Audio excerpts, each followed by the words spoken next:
캐나다 포스트 파업, 당신의 택배가 멈춘 진짜 이유.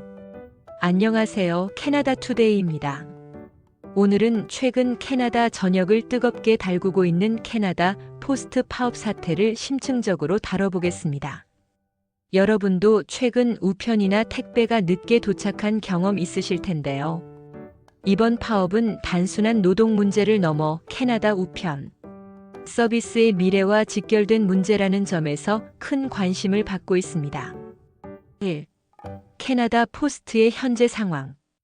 캐나다 포스트는 오랫동안 전 국민에게 우편과 소포를 배달해온 대표적인 공기업입니다.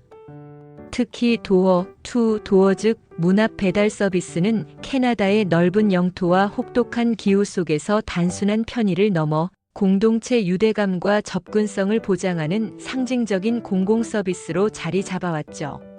하지만 최근 10년 사이 상황은 급격히 변했습니다. 편지와 청구서 같은 전통 우편물은 이메일과 모바일 앱에 밀려 급감했고, 대신 온라인 쇼핑 증가로 소포 배송이 늘었지만 전체적으로는 적자 폭이 커져서 2024년에는 정확히 8억 4,100만 달러, 우리 돈으로 약 8,400억 원이 넘는 막대한 세전 손실을 기록했습니다.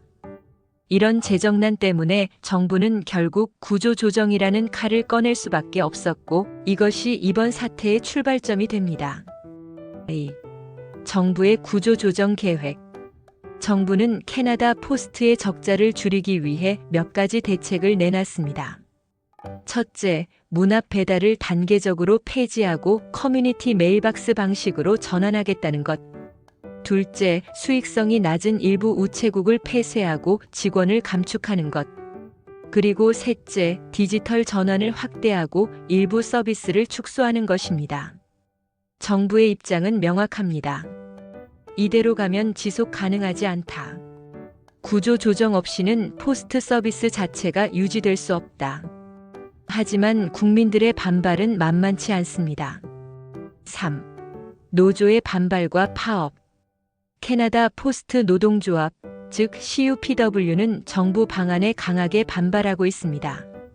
노조 측은 이것은 단순한 비용 절감이 아니라 공공 서비스의 근간을 허무는 것이라며 파업에 돌입했습니다.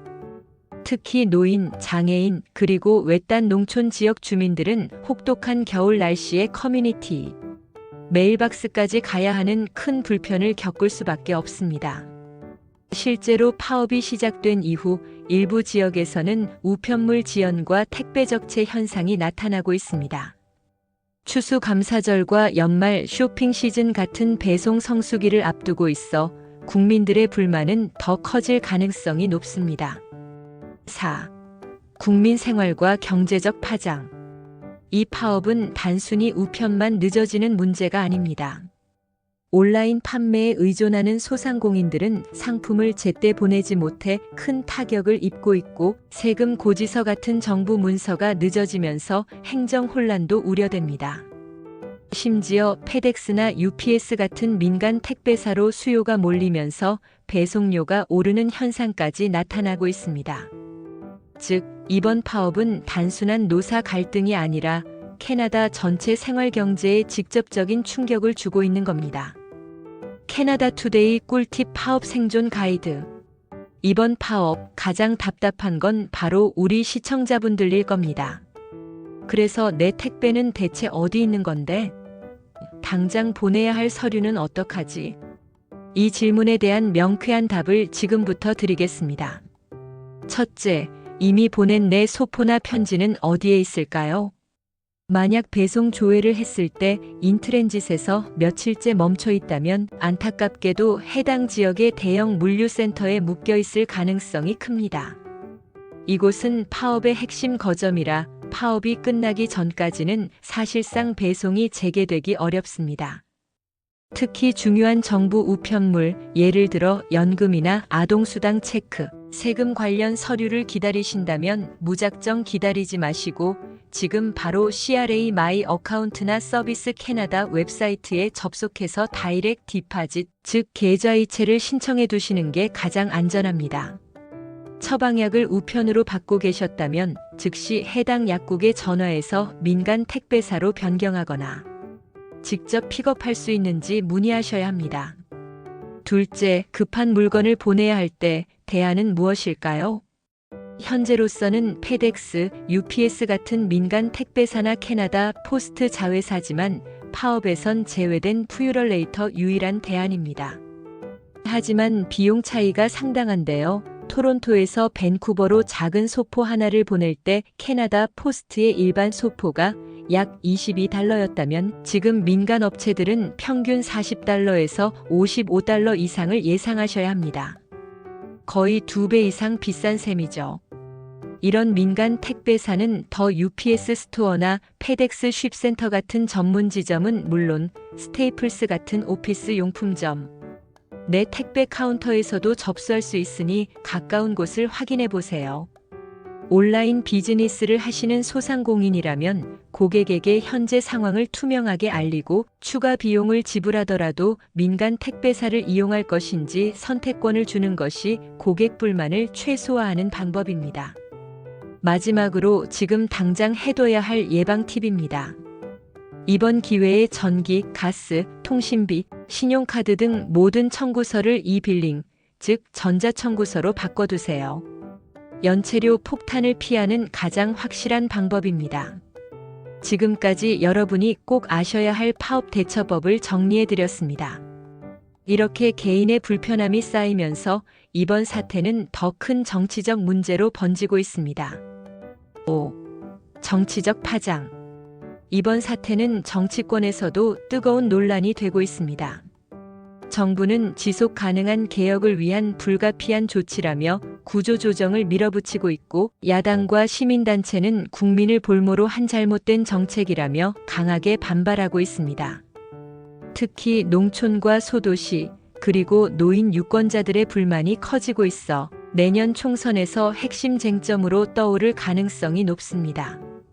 6. 심층 분석 협상 테이블 위에서는 무슨 일이?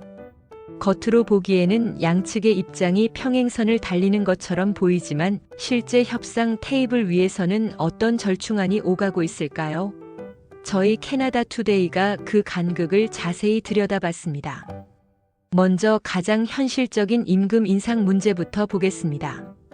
노조 측은 향후 4년간의 계약을 통해 첫 해에는 4.5%, 이후 매년 평균 4% 수준의 임금 인상을 요구하고 있습니다.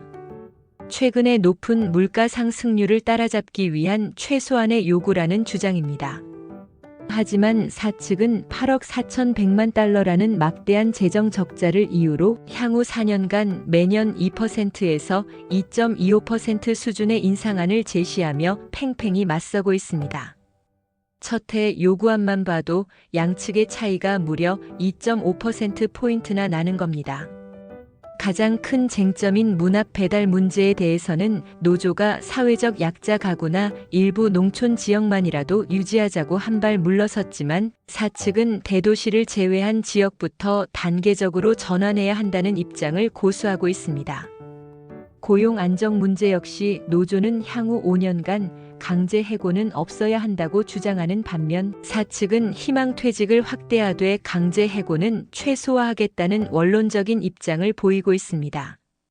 이처럼 핵심 쟁점에서 양측의 간극은 여전히 큽니다. 사측에게 문합 배달 폐지는 비용 절감의 핵심 카드이고 노조에게는 공공 서비스의 정체성이 걸린 마지노선인 셈입니다. 그렇다면 이 간극을 좁힐 가능성은 있을까요?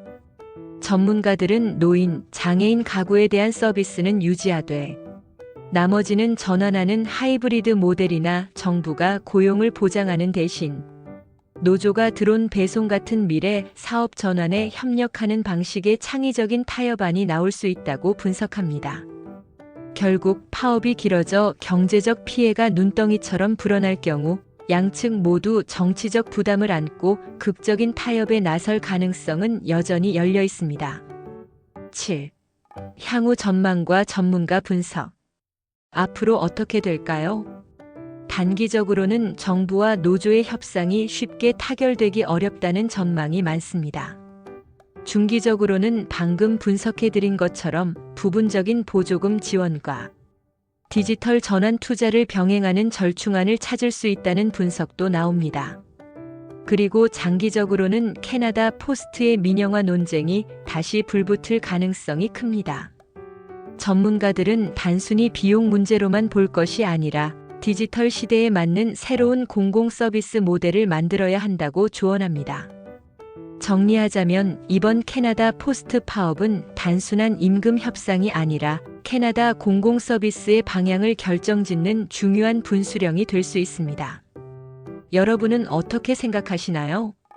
문 앞 배달 서비스 계속 유지해야 할까요? 아니면 시대 흐름에 맞게 구조 조정이 불가피할까요? 여러분의 소중한 의견을 댓글로 남겨주시면 다음 방송에서 함께 다뤄보겠습니다. 지금까지 캐나다 투데이였습니다. 구독과 좋아요도 잊지 말아주세요. 감사합니다.